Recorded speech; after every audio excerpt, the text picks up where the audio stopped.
Son las 8:37, estamos conversando con el congresista Ilich López Ureña, de la bancada de Acción Popular, presidente de la Comisión de Economía, y de acuerdo a lo que había adelantado Mávila Huertas, debía explicarnos en qué consiste este proyecto de ley que va a presentar en los días que vienen para hacer frente al desafío que ha significado los créditos gota a gota, que como sabemos van con frecuencia de la mano con la extorsión. ¿En qué consiste, por favor, su proyecto de ley?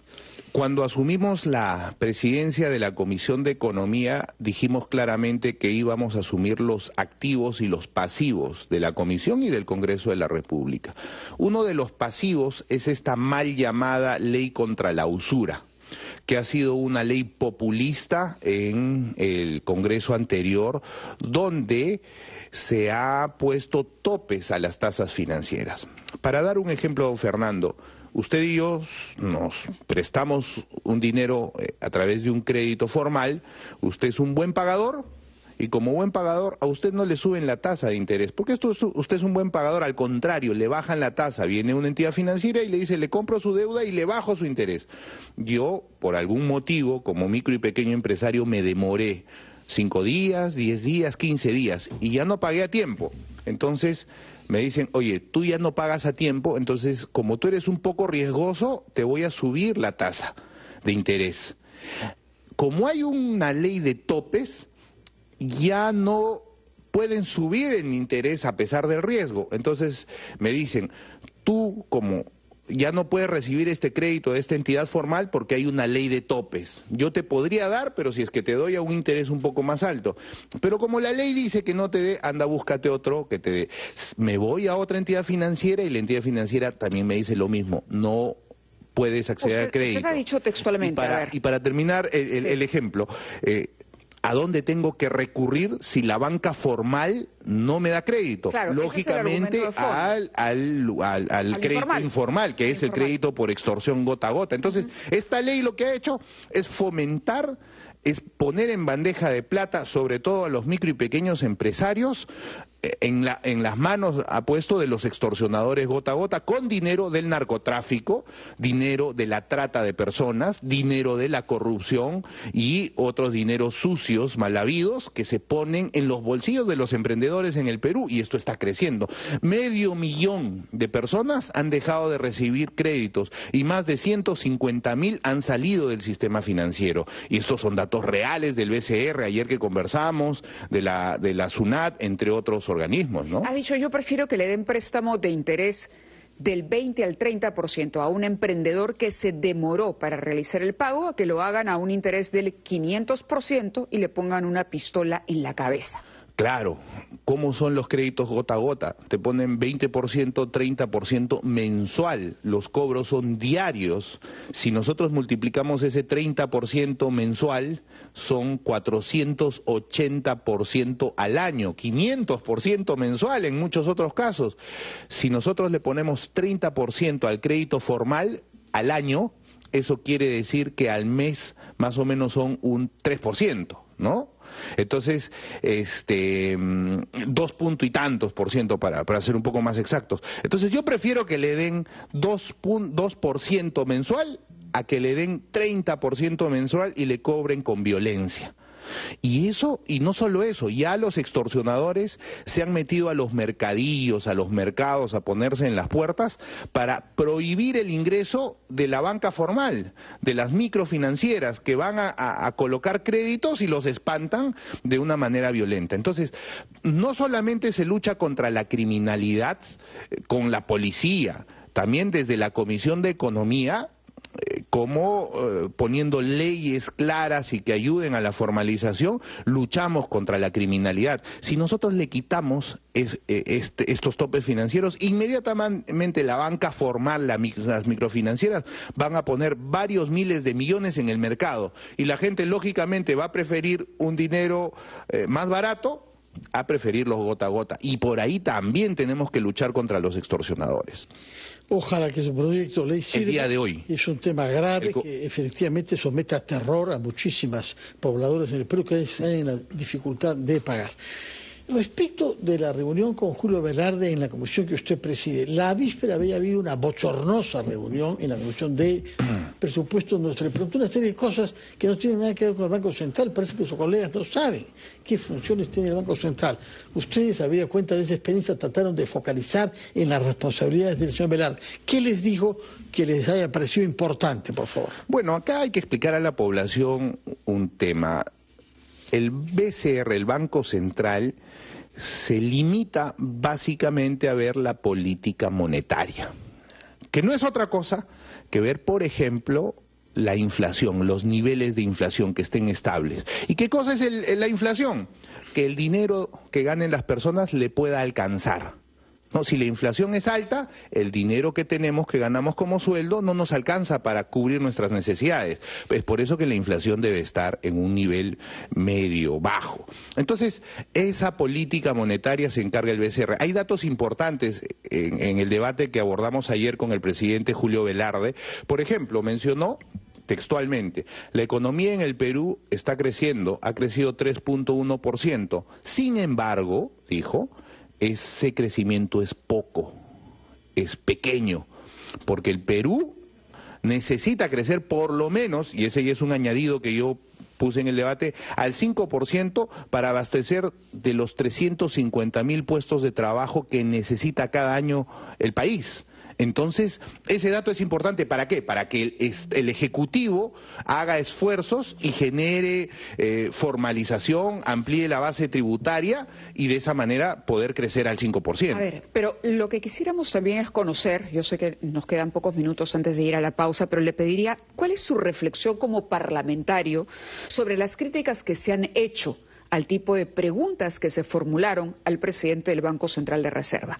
Es decir, uno no pretende que los parlamentarios sean expertos en todo, pero al cabo del tiempo transcurrido tras la elección, entendiendo cuál es el tema que se aborda, cuál es el invitado que se va a recibir, uno espera que en el Parlamento se prepare un poco más. ¿Qué reflexión haría usted a partir de esto, que hay quienes lo han tomado a broma incluso, pero que en el fondo finalmente nos revela un desconocimiento que además, es un desconocimiento en el grupo de personas que tienen que redactar las leyes que rigen la vida de todos, es decir, de los parlamentarios? ¿Cuál sería su autocrítica o reflexión sobre eso, sobre lo que ocurrió? Acá las personas tienen que prepararse. Usted bien claro lo ha dicho. Cuando uno llega al Congreso no llega a ganar un concurso de méritos, que eso dista mucho de una elección. Uno llega por elección popular, por votos.